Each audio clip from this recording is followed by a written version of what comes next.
कल से इंग्लैंड और इंडिया के बीच 5 मैचों की टेस्ट सीरीज की शुरुआत होनी है। ऐसे में क्या होगी टीम इंडिया की प्लेइंग 11, किन किन प्लेयर्स को मौका मिलेगा इंग्लैंड के खिलाफ खेलने का, और ऐसे में क्या होगी मैच की टाइमिंग, सेशन की टाइमिंग्स क्या होगी, ये सारी चीजें हम बताएंगे आपको इस वीडियो में। बिल्कुल, हर कोई काफी एक्साइटेड था इन 5 मैचों की टेस्ट सीरीज के लिए जो इंग्लैंड के खिलाफ भारत खेलने वाली है, और फाइनली वो दिन आ चुका है। कल का वो दिन है जब से हमें टीम इंडिया मैदान में उतरती हुई नजर आने वाली है, टेस्ट क्रिकेट खेलती हुई इंग्लैंड के साथ जा खेलेगी 5 मैचों की टेस्ट सीरीज।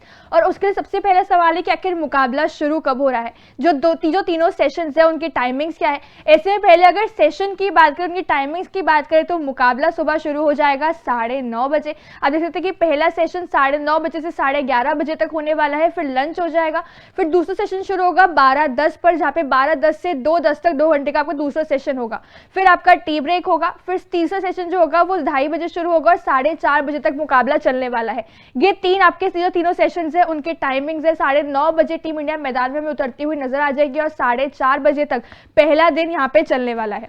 बिल्कुल, ये बहुत अच्छी बात है कि इंडिया में मुकाबला हो रहा है तो टाइमिंग से कोई इशू नहीं है, वरना मतलब अगर कहीं साउथ अफ्रीका में होता है या वेस्ट इंडीज में होता है तो वहाँ पे बहुत ज़्यादा मुश्किल है। जो क्रिकेट फैंस होते हैं उनके लिए बहुत मुश्किल होती है देखने के लिए। हम भी बहुत मतलब रात भर जगना पड़ता है, रात भर जग कर देखना पड़ता है। लेकिन अभी इंडिया में मुकाबला है तो हमारे हिसाब से हो रहा है भाई 9:30 से शुरू होगा, 4:30 तक खत्म हो जाएगा। बहुत अच्छी टाइमिंग्स है। लेकिन वहीं सबसे बड़ा जो सवाल है कि प्लेइंग 11 में कौन कौन से बदलाव हो सकते हैं, क्योंकि आप सबको पता है कि पहले और दूसरे मुकाबले में विराट कोहली नहीं खेल रहे हैं और विराट कोहली की रिप्लेसमेंट का ऐलान सबको पता है कि हो चुका है और वो रजत पाटीदार है। लेकिन ऐसे में रजत पाटीदार को मौका मिलेगा या फिर नहीं मिलेगा, ये चीज देखने वाली होगी। बिल्कुल, यहाँ पे उनका बहुत कंसर्न है क्योंकि कहीं ना कहीं ऐसा भी है कि उनका जिस तरह परफॉर्मेंस उनकी है डोमेस्टिक में, उनको मौका मिलना चाहिए। लेकिन अगर वो खेलेंगे नंबर 4 पर, लेकिन अगर ये कि अगर उनको मौका मिलता है तो फिर या तो श्रेयस नहीं खेलेंगे या राहुल नहीं खेलेंगे, और आप दोनों को ही बाहर नहीं कर सकते हो इस समय। भले ही श्रेयस की फॉर्म नहीं चल रही है लेकिन स्टिल वो एक क्वालिटी प्लेयर, इसलिए कि आप उन्हें बाहर नहीं निकालोगे, आप उन्हें मौका देना चाहोगे, खासकर जब वो भी डोमेस्टिक खेल रहे, तैयारियां कर रही टीम इंडिया में अपने कमबैक की अच्छा परफॉर्मेंस करे,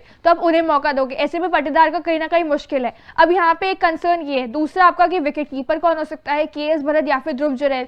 तीसरा क्वेश्चन ये कि इंडिया में है टर्निंग विकेट होगी तो आप 3 स्पिनर के साथ जाओगे, लेकिन वो 3 स्पिनर होंगे कौन, क्योंकि आपके स्क्वाड में 4 स्पिनर्स है, जडेजा, अश्विन, अक्षर और कुलदीप। अश्विन और जडेजा कहीं ना कहीं आपके फिक्स है, लेकिन क्वेश्चन है अक्षर/कुलदीप, यानी दोनों में से किसे मौका मिलने वाला। तो बहुत सारे क्वेश्चन इसमें प्लेइंग 11 को लेकर उठ रहे हैं। बिल्कुल, चलिए आपको प्रोबेबल प्लेइंग 11 बताते हैं कि क्या होगी इंग्लैंड के खिलाफ पहले टेस्ट में इंडिया की प्रोबेबल प्लेइंग 11, उस पर एक बार हम नजर डालते हैं। देख सकते हैं आपके रोहित शर्मा है कैप्टन, आपके यशस्वी जायसवाल, ये दोनों तो ओपनिंग करते हुए नजर आएंगे। सबका फिक्स है कि यही दोनों मतलब ओपनिंग करेंगे। नंबर 3 पे शुभमन गिल का मुझे लग रहा है फिक्स है, पहले और दूसरे मुकाबले के लिए तो फिक्स ही है शुभमन गिल का स्पॉट। उसके बाद उनकी परफॉर्मेंस पे देखा जाएगा कि वो रहेंगे प्लेइंग 11 में या नहीं। और नंबर 4 पे मुझे रजत पाटीदार नहीं, मतलब श्रेयस अय्यर ही लग रहा है कि श्रेयस अय्यर खेलते, और के.एल. राहुल 5वें नंबर पे फिक्स है क्योंकि विकेट कीपिंग वो करेंगे या नहीं। और 6ठे नंबर पे ध्रुव जुरैल का थोड़ा मुश्किल लग रहा है तो के.एस. भरत विकेट कीपिंग करते हुए नजर आएंगे। जडेजा और अश्विन का फिक्स है। अक्षर कुलदीप में से थोड़ी मतलब की है कंफ्यूजन, हम भी कंफ्यूज है, इस वजह से हमने स्लैश करके लगाया हुआ है। और जसप्रीत बुमराह और मोहम्मद सिराज आपको खेलते हुए नजर आएंगे। अक्षर और कुलदीप में से थोड़ी सी है कंफ्यूजन कि आखिर दोनों में से मौका किसे मिल सकता है। लेकिन यहाँ पे अगर देखा जाए तो कहीं ना कहीं चांसेस अब ज्यादा अक्षर के लग रहे हैं, क्योंकि अभी आपको अगर बताए तो रिसेंटली अभी रोहित शर्मा की प्रेस कॉन्फ्रेंस हुई जहाँ पे उन्होंने दोनों का क्वेश्चन पूछा गया था उनसे कि दोनों में से किसे मौका मिल सकता है। अब नाम रिवील न कर, लेकिन आपके हिसाब से अगर स्टार्ट्स के साथ परफॉर्मेंस के हिसाब से बात करें तो आपको क्या लगता है।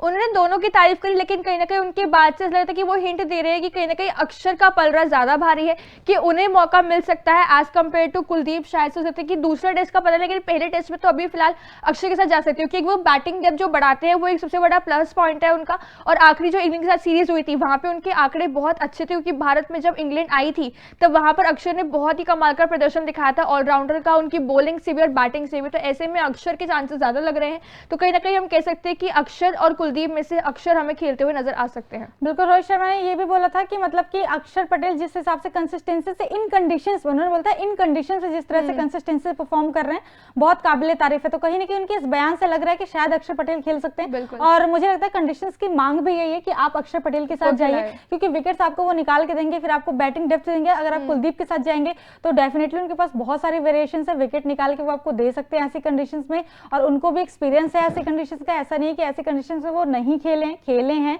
रोहित शर्मा ने भी उनकी तारीफ करी थी, लेकिन वही है कि अगर आप कुलदीप को लेके जाते हैं तो एक ड्रॉबैक आपके पास होगा कि बैटिंग डेप्थ आपकी कम हो जाएगी। बिल्कुल बैटिंग डेप्थ का कंसर्न है और इसीलिए यहाँ पे जो है अक्षर के चांसेस ज्यादा है, क्योंकि हम देखते हैं कि शुरुआत से ही इंडिया बैटिंग डेप्थ पर ज्यादा जाती है। खासकर रोहित का माइंडसेट तो हमेशा से यही रहा है कि बैटिंग डेप्थ हमें बढ़ानी है, और इसी के लिए ही पहले देखते थे कि शार्दुल को मौका मिलता था। शार्दुल ने लेकिन प्रूव इतना बैटिंग में जब नहीं किया, तब उन्हें अभी यहाँ पे पहली बार सीरीज पे ड्रॉप कर दिया था टाइम के बाद। लेकिन अक्षर को यहाँ बैक की, क्योंकि उनका कंसिस्टेंटली परफॉर्मेंस हमें देखने को मिल रहा है। हम किसी भी फॉर्मेट की बात कर ले, सिर्फ टेस्ट की ही नहीं बल्कि तीनों ही फॉर्मेट में लगातार कमाल का प्रदर्शन अक्षर दिखा रहे हैं, अपनी बॉलिंग से भी और बैटिंग में जब जरूरत है तब नीचे आकर। और अभी जब हाल ही में जब इस साल में जो अक्षर ने टेस्ट सीरीज खेली थी, बॉर्डर गावस्कर ट्रॉफी खेली थी, वहां पे अक्षर ने भारत की तरफ से सेकंड हाईएस्ट रन स्कोरर थे, तो यानी बैटिंग से भी कंट्रीब्यूशन उनका था।